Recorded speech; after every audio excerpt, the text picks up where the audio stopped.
Look, I'm probably not gonna live long enough to teach you everything you need to know, so let's just run through a couple things real fast. Number one, I need you to treat women with respect, always. Even if you think you're right, be respectful. Number two, don't mix white and dark liquor. That's how you end up in the back of a police car. Speaking of which, get you a white friend. Black men with white friends are 38% less likely to be shot by the police.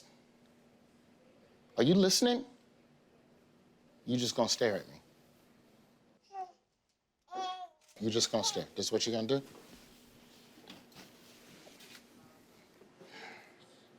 This is serious stuff, man. I'm gonna put this on video for you, and when you're old enough, you come back and watch it. Deal? All right, deal. Thank you, Frederick Douglass.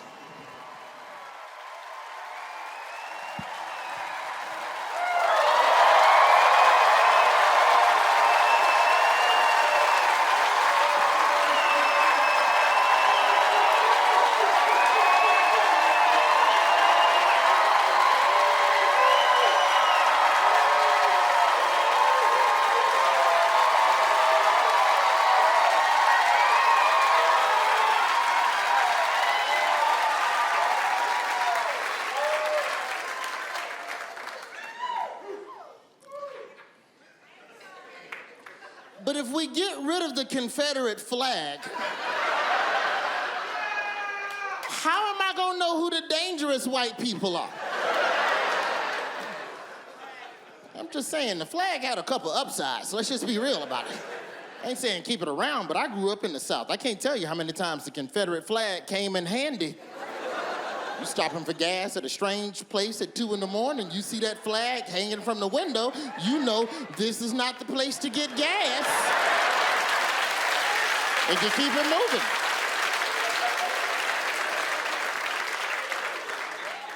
What's the rush to get rid of the flag? Especially if you're white. If you're white, you should want to keep the flag for a little while longer so at least black folks will know you cool.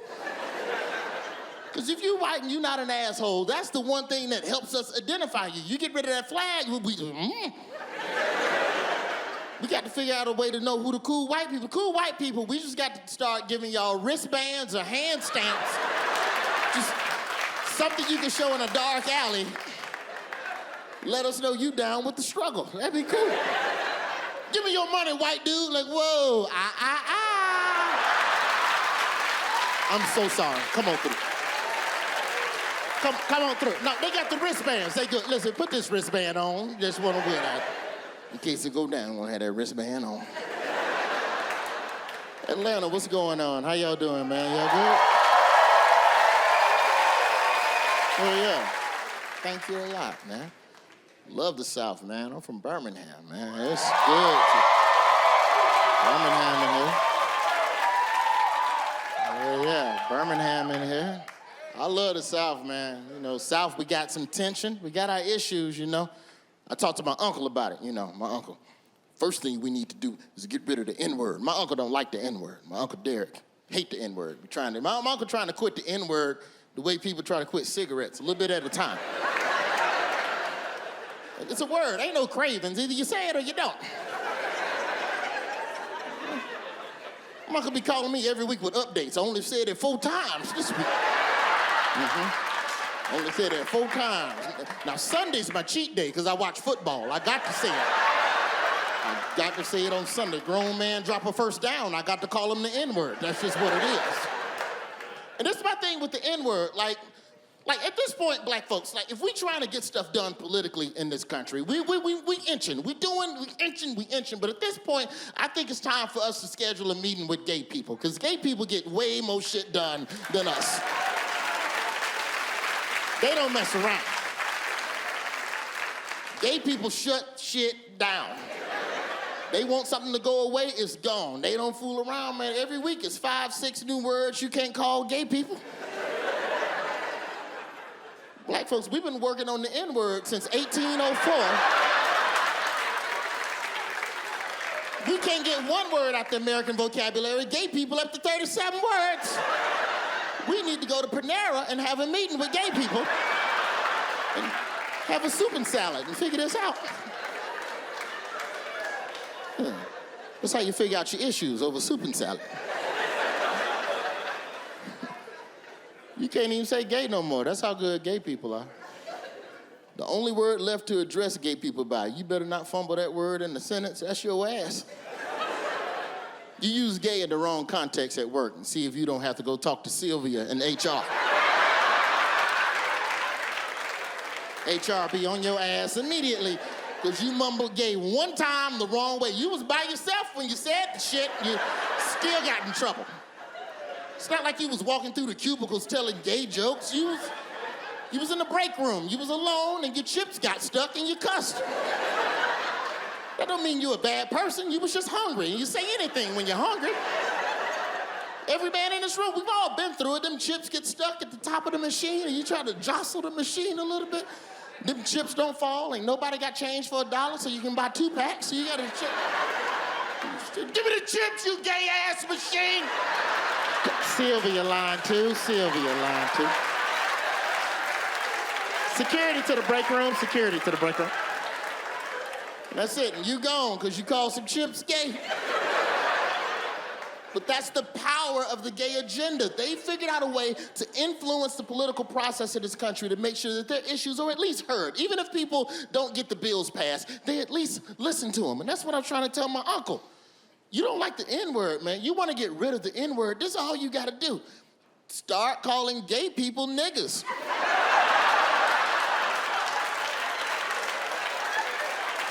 It'll be gone tomorrow.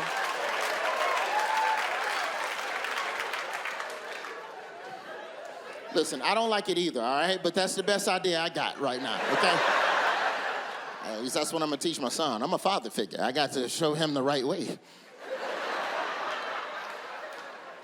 They try to divide us on television, you know? But it's a lot of people that aren't black that's standing on the right side of issues that affect us. I appreciate those folks, you know. They don't get highlighted enough. There's plenty of people out there that care about black stuff. I haven't seen them, man. I went to a Black History Museum. I had a white tour guide. Hey, it threw me off for a second. I turned to the brother that was on the tour with me. I'm like, is this the dude? He gonna do it? It was a white dude. It was a white dude telling me about my shit. And he was good. Yeah, I was trying to hate on him. By the end of the tour, I was like, yo, bro, you did your thing, man. Straight up, fam. You do what you do. Hey, real quick, let me give you one of these wristbands real quick. Yeah, put that on. In case you go down, you want to wear that wristband. I know some folks got a problem with that. You don't want a white person at a Black History Museum. I understand that. Here's the thing. I'm not saying they're better than a black tour guide. I think a black tour guide at a Civil Rights Museum, I think they're better equipped to speak on the experience because they might have lived that life. They can speak to certain exhibits from a perspective that nobody else can. I just think if you go to a Black History Museum and you got a black tour guide, you need to go in the morning while he's still in a good mood. That brother is stressed. You can't walk around slavery all day for 8 hours and not cuss at somebody. Somebody getting cussed. You gotta catch him at 9 a.m. He just finished at McGriddle. How y'all doing? My name is Charles. It's my pleasure to take you on this journey. Look at these exhibits right here. Black history is American history. Come look at the exhibits. You think that brother gonna be in a good mood at 4:30? He been staring at slavery? That dude liable to cuss out everybody. Look at this shit. Come look what you done to us. Come look what you done to us. Look what you, get your ass out my museum, motherfucker. You go to the gift shop, it's just people crying. That's horrible. That's scary.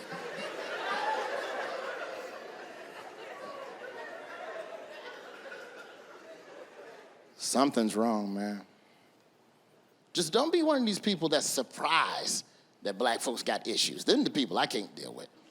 I'd rather talk to somebody that don't agree with me than somebody that's had their eyes closed. How, did you know black people, why are black people angry? We've been angry.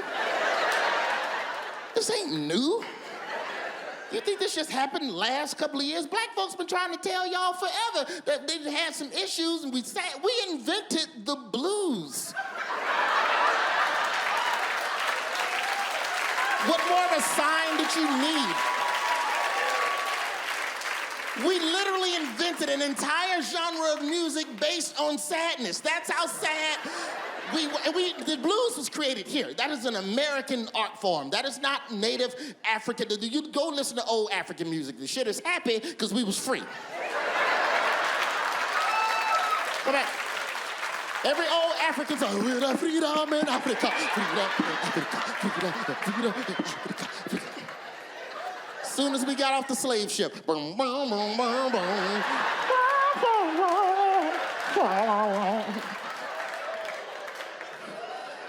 We've been sad. How the hell are you surprised? They're not patriotic. The black people don't like the national anthem anymore. Ain't no shock to you, man. You want to know what black folks feeling? Just listen to their music. Our music tell you everything that's going on in the black psyche. It's a beautiful telegram. And nowhere in the history of black music is there a hit patriotic song. That ain't what we do. I mean, we'll cover a song, but like, we don't write no original patriotic song. Black artists ain't never, because we got a conflicted relationship with the country. You can't write no honest patriotic song. You got to leave that to white artists. They ain't had a good time. You had a good time in America, you're damn right. You should be writing the patriotic, and I'm proud to be an American, where at least I know I'm free. Maybe serious. You couldn't possibly expect that level of patriotism from a race of people that have so many issues. You can't. It's not realistic. Black people we don't sing about America. We sing about specific cities where you can have a good-ass time.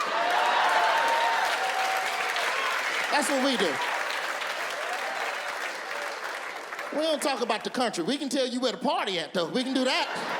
Look, I can't tell you nothing about America, but let me tell you about the city where the heat is on all night on the beach till the early morning. Welcome to Miami. That's where you got to go. If you ever been to California, oh my God, boy, you got to go down to California, boy. Boy, California knows how to party. The city of LA, the city of good old Watts, and the city of Compton. They keep it rocking. Write that shit down. I'm trying to tell you. You keep it rocking.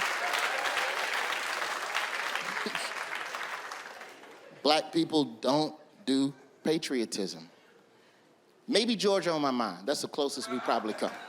Maybe that. That's a good song. It's warm. It's about the country. Ray Charles, Georgia on My Mind. Good song. But the key word in that song is on my mind.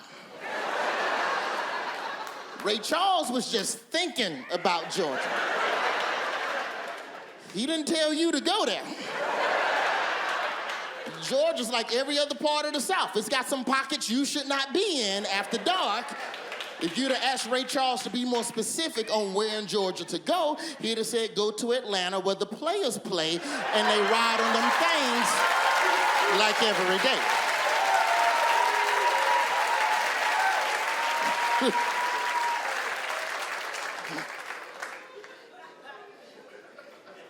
My Uncle Derek tried to shut me down on that one. What about James Brown living in America? That's patriotic. James Brown singing about America. It's original, and he black. Living in America. It's a good song, but keep it real, man. James Brown wrote that song for Rocky IV, and as soon as he finished singing it, Apollo Creed died in the ring. It's a sad song. It's a sad song. How can you here living in America not think about Apollo Creed just falling lifeless to the... Michael B. Jordan lost his daddy that day.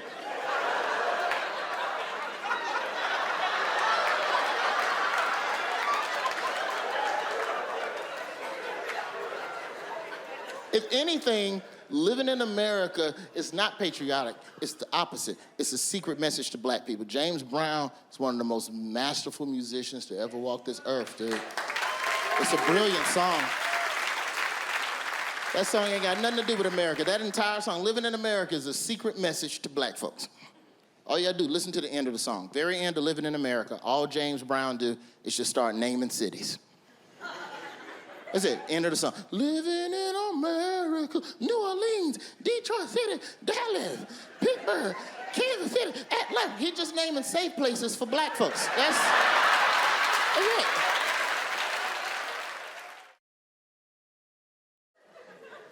Love black music, man. Hits you, you know. That's why I have a hard time going to see civil rights movies. I have to go see civil rights movies in the middle of the day, so nobody can see me crying.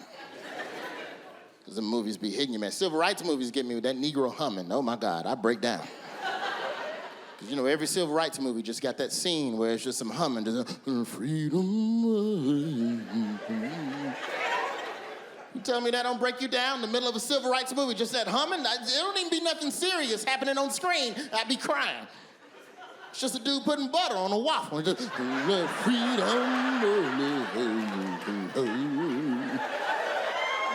You be in the theater balling, just put his butter on the waffle. They wouldn't let him. Civil rights movies get me all the time, man. They get me with their humming, and then they always make black people fall in slow motion. Yo, every civil rights movie, black person falling slow. Why you got to slow down my pain? Just play it at regular speed. Anytime a black person falls in a civil rights movie, they fall, then they do that double bounce in the dirt, and the dirt come up. Get out of here, darky! Stop out!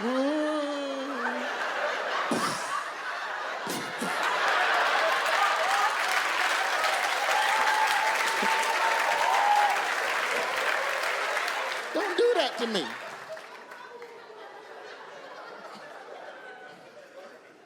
Most powerful civil rights movie scene of all time is Selma. I can name the scene. It's when Oprah Winfrey got slapped.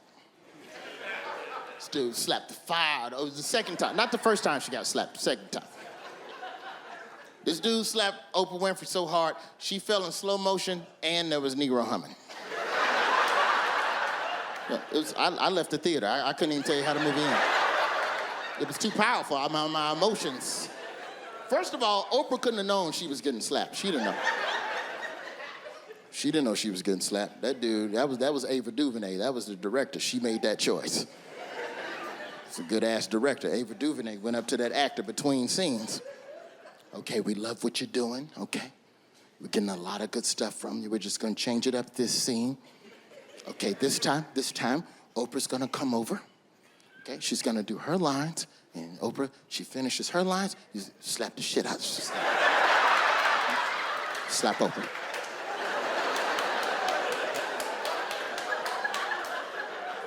Does Oprah know? Don't do what I tell you. I'm Ava DuVernay. Slap Oprah.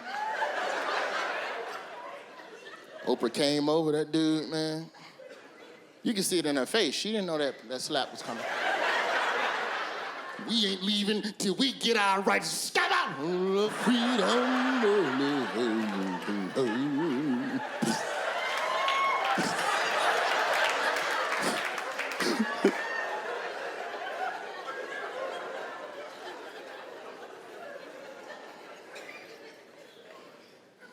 The thing about this country is this. We're all Americans. People love to say that. That's the first thing people want to say when there's some tension. Oh, we're all Americans. You're American, I'm American. Well, just hell, we're all Americans. Can't we just be all Americans? Yeah, we are. We all Americans, but we live in two different Americas. That's what it is. People forget that.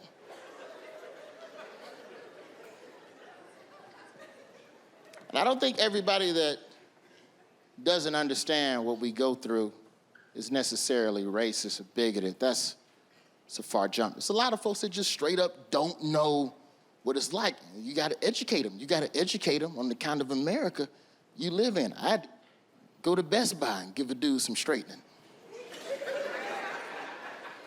Straighten his ass out. Yeah. I'm straightening. Dude at Best Buy gonna decide I don't need a bag with my purchase.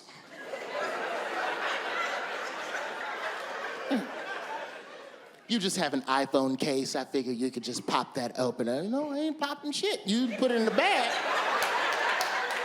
I need that in a bag.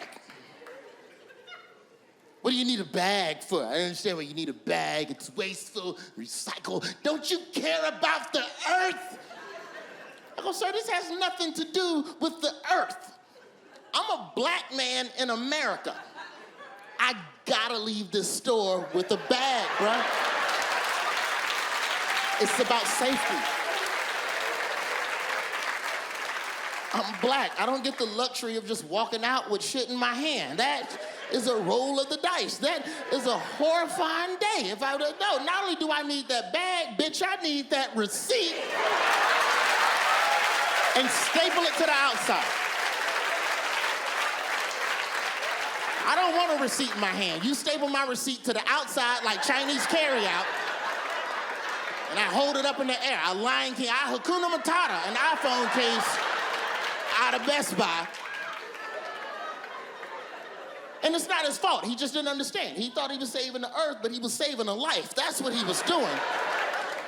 This has nothing to do with recycling, man. Because, see, you might be a cool person. The cashier might be a cool-ass dude, but we don't know what the security guard been through up front. I come prancing out of Best Buy with this naked-ass iPhone case in my hand. And here comes security. Excuse me, sir. Did you pay for that? Oh, yeah, I got the receipt. He going for a gun! Stop out! Freedom!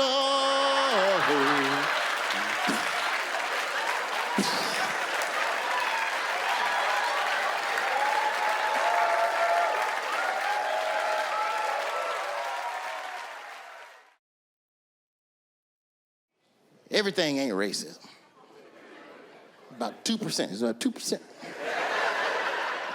that ain't racism. You gotta recognize that 2%, but you see. I was at McDonald's. This dude was cussing everybody out. Swore it was racism. I walked in this fast food spot. This dude cussing everybody out. This is the thing. Like, fast food spots already do shady stuff. So I'm not saying they don't deserve to be cussed out. They do. They deserve a good cussing every now and then. Because the thing they do now, some of these fast food spots, they love to charge you for sauce when you get nuggets. You know, you want an extra sauce with your nuggets, it's gonna be, oh, you want another sauce, brother, it's gonna be 25 cents. How you charging for sauce, bro? I want 2 sauces. Well, I need a quarter. You ever meet the guardian of the sauce? This dude is serious. He got a different color shirt from everybody else at work, so now he arrogant. Well, you know, brother, I'm supervisor now. I sure know. You know, if it was up to me, I would give you another sauce. It is up to you. It's on your side of the counter.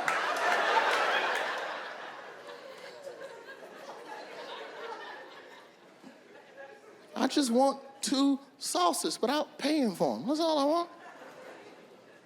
But I walked in this spot, man, this dude was cussing out the whole store.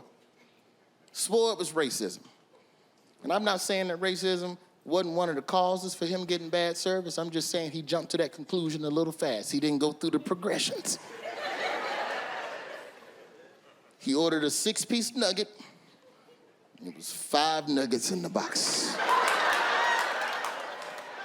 And I didn't even know what was going on. I'm texting. As soon as I walk in the door, I'm texting. I hear this dude over in the cut. I hear this dude go, "I'd kill everybody in this bitch."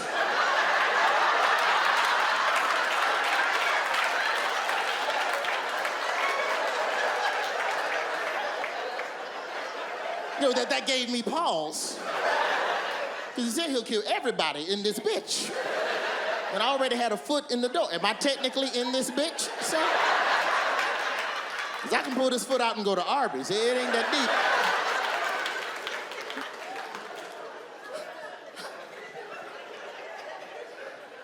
Swore it was racism, man. Y'all stole my nugget. Tired of white folks. White folks don't want us to have shit. Stole my nugget. Then he gonna turn to me. You see this shit, brother? You see the government? It's our nuggets today. It's our children's nuggets tomorrow. If I was white, I'd have got 7 nuggets. And that's when I backed off. I'm like, I can't help this dude. I'm like, look, bro, I know you mad and there's a lot of racial tension in the world, but this ain't racism. This is a fast food spot at 2 o'clock in the morning. Some of them folks back there can't count to 6. You want 6 nuggets, you need to order a 4-piece and a 2-piece.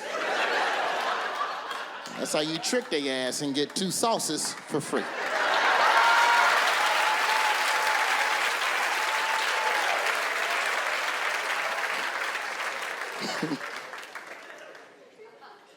I like fast food employees. I appreciate the fact that fast food employees are rude. I like it. At least it's from the heart. Because people too nice now. You go out to these stores, everybody, hey, how you doing? Are you good? Thank you for choosing us. You think them people want to be your friend or they'll get fired for not speaking? Which one you think it is? Because 10, 15 years ago, nobody spoke to you when you went in the store. Now, all of a sudden, everybody want to kick it with your ass? No. That's a corporate mandate, and I'd rather you not do it. I get in the grocery store, it's just too many questions at the register. Just ring up the shit that's on the belt. We ain't gotta be friends. I'm here, I'm spending money. You won. What else do you want? Why I gotta be your friend too, man? The price you pay for politeness is your time. So you want somebody to be nice to you, that's cool, enjoy it, but I'd rather get them minutes back with somebody I know. I don't need all this politeness, man, I'm cool. Because people overdo it. I went on a cruise. This is the weirdest thing ever, man. You go on a cruise, you meet every employee. Yeah, you bet. Yeah, you go on the cruise. I met the captain of the boat. The captain of the cruise ship does laps around the boat every day, speaking to people. That's too much. I have no need to meet you, sir. Listen, at no point in my vacation do I need to meet the highest ranking officer on the boat. I don't need to do that. I'm at the pool. Here come the captain. He's got a stupid jacket on. He's sashaying around. Welcome aboard, I am the captain, yes. We are having pleasure, we are in ocean, and we have pleasure. He's got them stupid medals dangling off his jacket out. He took heavy fire in Cozumel. I don't know how he got them, but he's got... We are having fun in the ocean. So, are you having fun? Bitch, who driving? It's too much. You go on a cruise, it makes you appreciate airline pilots. I respect airline pilots. Airline pilots ain't got no chit-chat for you, no small talk before the flight. You don't even meet them. That's the flight attendant's job. You get on the plane, who you see first? It's the flight attendant. Welcome aboard, how are you? Hanging this way, yeah. Captain ain't got time to talk to your goofy ass. You get on the plane, look in the cockpit, what you see? 2 alcoholics checking buttons. That's all you see. What's that? 2 grown-ass men. Just, did you check all the buttons? Okay, you can check the buttons up here, and you check the buttons down here. Okay, just check up, start over. Ladies and gentlemen, there's gonna be a slight delay. Gotta recheck all these buttons. Thank you for choosing. That's it. That's the captain's job, to come over the intercom, let you know what's happening. That's it. No jokes, all business. That's why they paused the movie. They stopped serving drinks because the captain got important shit to say. Ladies and gentlemen, this is the captain. We about to go up in the sky, so sit that ass down so we can get up there. If something go wrong, talk to them heifers in the back. I can't help you, man. Because I'm up here, I'm trying to fly this bitch. So don't you come up here. My door's locked. I got a shotgun. Fuck with me. Thank you for choosing.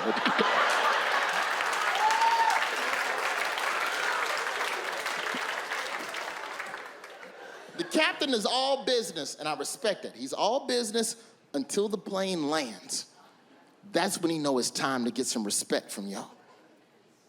The captain knows that he did some dope shit, and he wants you to know he did some dope shit. I just flew you 500 miles an hour at 30,000 feet. I landed this flight in a 50-mile-an-hour crosswind on the first attempt. I want you to know who your God is.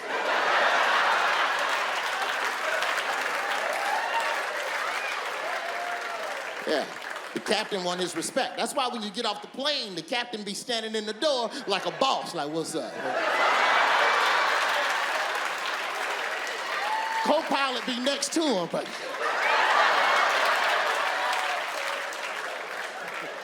You gotta do nothing but show love to the captain. I'm like, yo, bro, you did your thing, man. You flew that plane. Real quick, let me give you one of these wristbands. You know, put that on in case it jump off. Wear your wristband.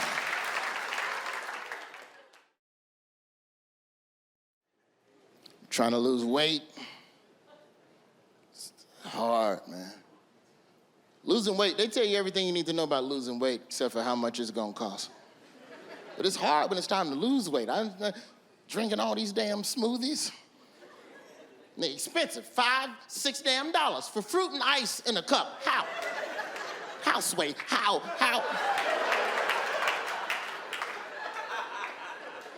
How was it $5, $6 damn dollars for fruit and ice in a cup? And they trick you with smoothies. They try to trick us because they put all them little extra words and adjectives in the name of the smoothie. Don't fall for it. It's fruit and ice. Okay, you had a mango sunset peach tranquility, and you just, no. I ain't had no tranquility. Take the tranquility out. Take that out.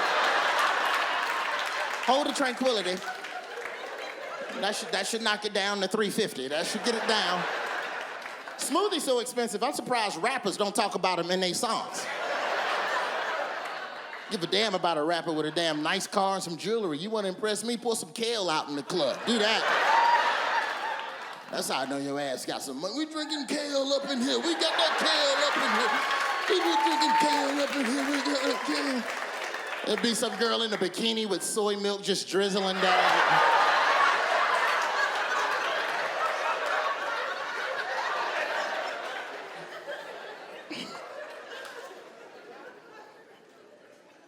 I don't know about marriage. Like, a lot of my friends are married, and I'm at this weird age now. I'm at this weird age where, like, I got friends getting married late, and I got friends that's getting divorced. You know, and I don't know who to go celebrate with.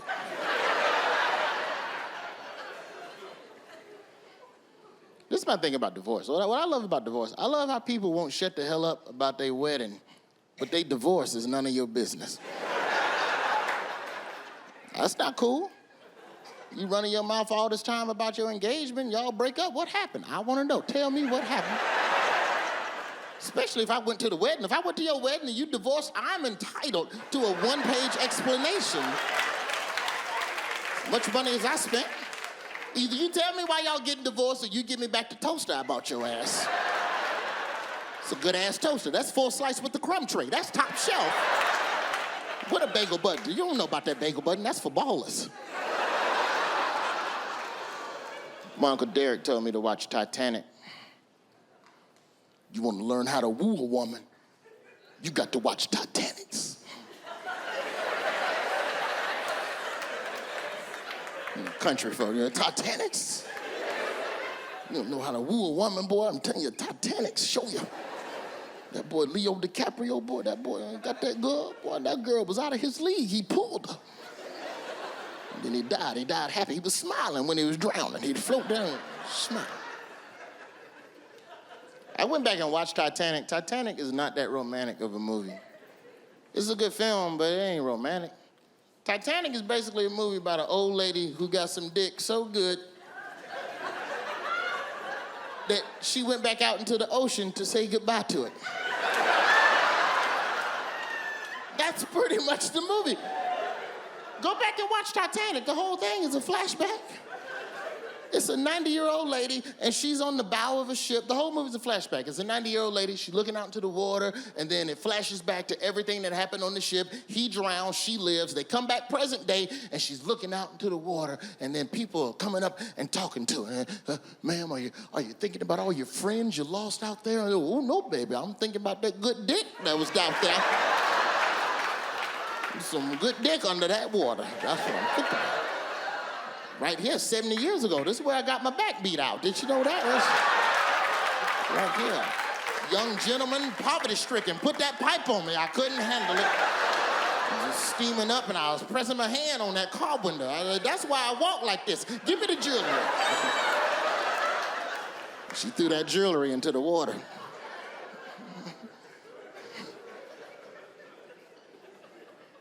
Titanic ain't no romantic movie. If anything, it's a superhero movie. It's a superhero movie. Leo DiCaprio was a superhero, bruh. They had sex one time in that movie. Once. They had sex one time in Titanic. She remembered it for the next 70 years. You know how good your pipe game got to be? To put it down once, one time, and for 70 years, that's all she can think about. She's 90. Think about how much stuff you probably will forget. But I know by the time I'm 90, I'm not gonna know where my car's parked. I'm not gonna know my grandkids' names. I'm gonna have my pills in that Monday, Tuesday, Wednesday trap door. But this lady is 90 and she never forgot that one time. His dick beat Alzheimer's. That's a superpower. You gotta respect that. I like old people, man. I hope I'm blessed enough to live long. I changed the diet up, add a couple years on the back end. You know, old people, I want to get to that age where I can just cuss people out for no reason. You know what I'm saying? Just unprovoked cussed outs. Yeah, she already smiling. You almost there? You got it. Look, because you look a little young. You got a little more time, but you already trained. You already cuss people now. And man, you old, you get to just cuss people out for no reason. I was in the grocery store. This old dude rolled up on me, man. I was in the struggle, motherfucker.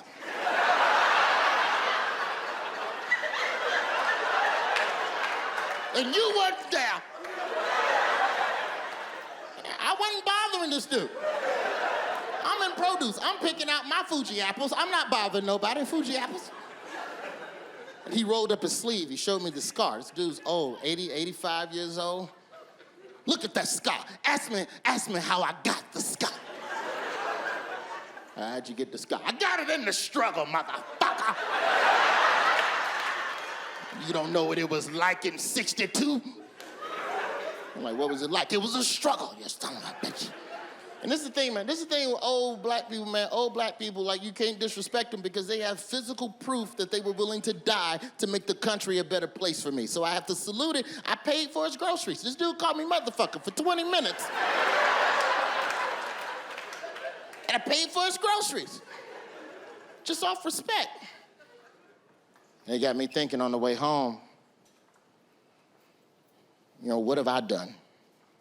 And that's a very sobering feeling. It's a sobering realization to have, to realize that what you've done doesn't quite measure up to what that man did, you know? This dude called me motherfucker and got free groceries. That's how much he put in work. Like, I know I'm not gonna get that same result. Like, I wish I could, but I know I'm not. Because the thing is that you start reflecting. You start reflecting on what you've done that compares to that. And I look at the things that I try to do now. Like, I try my best to be socially active. I try my best to do stuff on the Daily Show that affects change. I try. But I'll be real, a lot of what I do now is just making up for lost time. Because I wasn't always like that, and that's something I'm ashamed about. I didn't go see Obama get inaugurated because it was too cold. That was my excuse. That was my excuse for missing history, is cold. And my homeboys called me up. We riding the bus. We going up to D.C. and ride the bus. I got cable, man.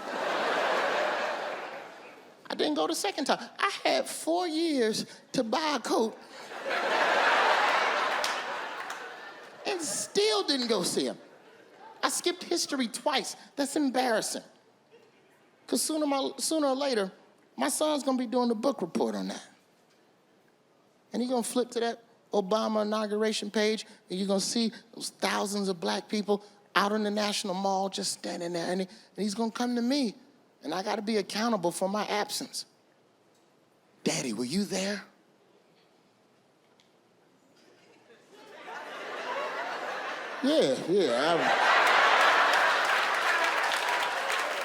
I'm right. They cropped me out. I was right there on the side.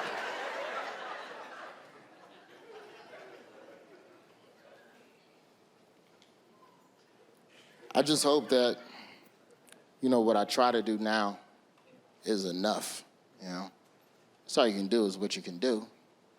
But I want free groceries. And I'm not sure if what I did is enough, so I might have to just spice up my story, just add whatever happened. When I'm 80, I'm gonna go in the grocery store, start cussing out kids. You wasn't in the struggle, motherfucker. You don't know what it was like in 2017. What was it like? It was a struggle in 2017, motherfucker. And we tried to march for police reform. And I ordered 6 nuggets. Them white folks only gave me 5. I had to pay for 2 sauces. Atlanta, I can't thank y'all enough for the time. Thank y'all so much for coming out, man. Appreciate y'all.